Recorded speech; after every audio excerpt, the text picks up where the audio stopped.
deliver that when in doubt, always go for soup. But soup should never be bland and boring. This minestrone soup is everything. It's a hearty, thick soup packed with delicious fresh vegetables and rounded up in a mix of wonderful flavors: sweet, sour, salty, you name it, it's all in there. I love the texture of the vegetables and the aroma that fills up the room when it's served. This is truly perfect during cold weather, when you're not feeling well, or when you just want to have soup. It's wonderful for any occasion.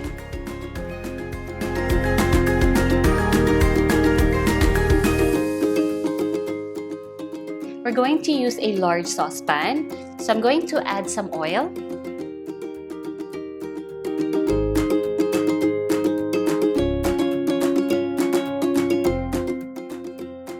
Turn on the heat to medium.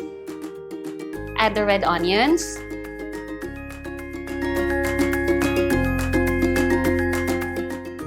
Garlic.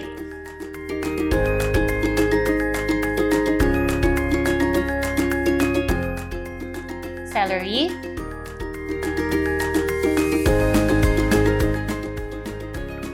Stir it for about a minute or until the vegetables are softened.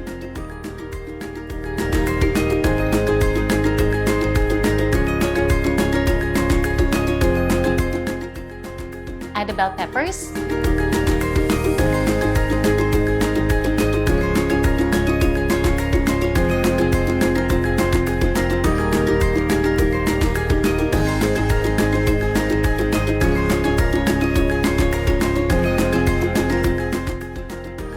Tomatoes.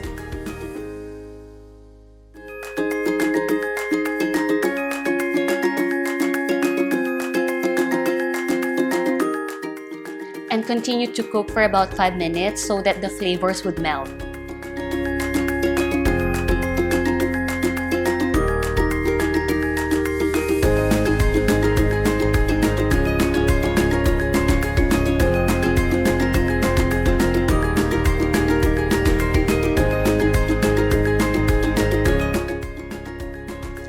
Now push the vegetables on one side.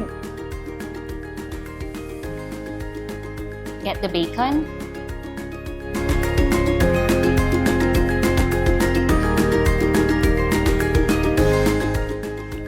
And continue to cook the bacon until golden.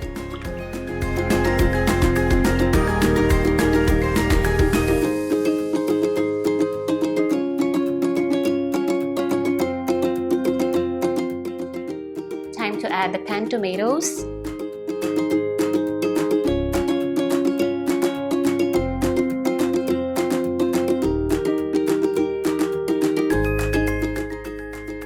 Add the potatoes. Carrots.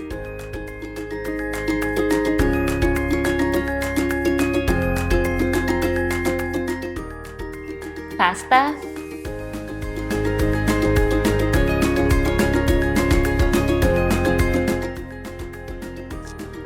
Mix everything first before adding water so that all the flavors will blend together.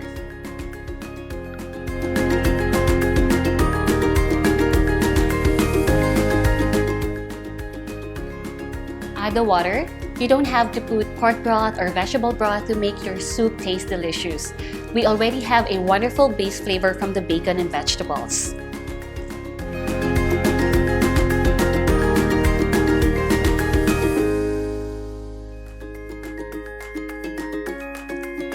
Add the oregano.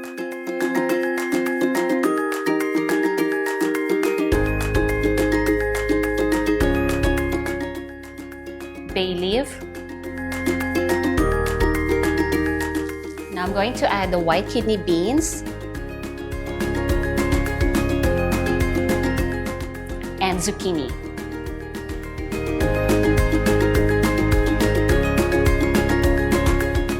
Now you might be wondering why I added the white kidney beans and zucchini at the last part of cooking. It's because they cook faster compared to other vegetables. You don't want them overcooked. You want to keep that crunchy texture. Cover the saucepan.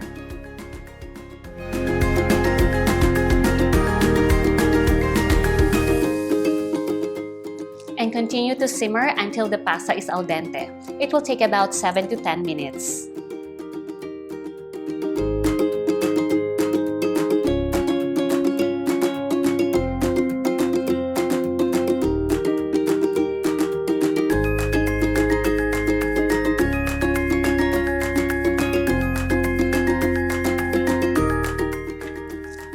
Now I'm just going to check if the pasta is already al dente.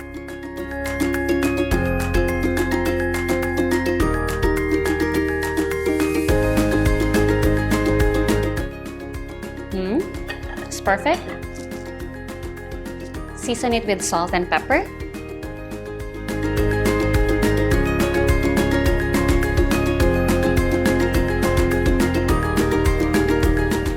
Give it a good stir.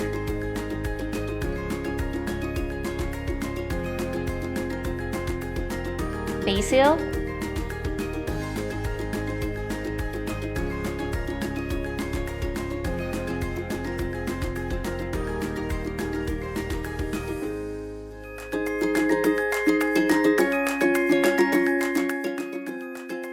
and simmer it for another 3 minutes.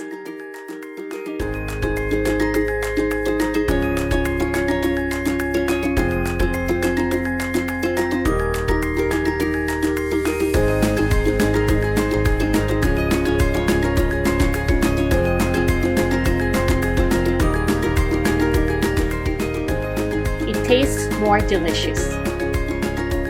Turn up the heat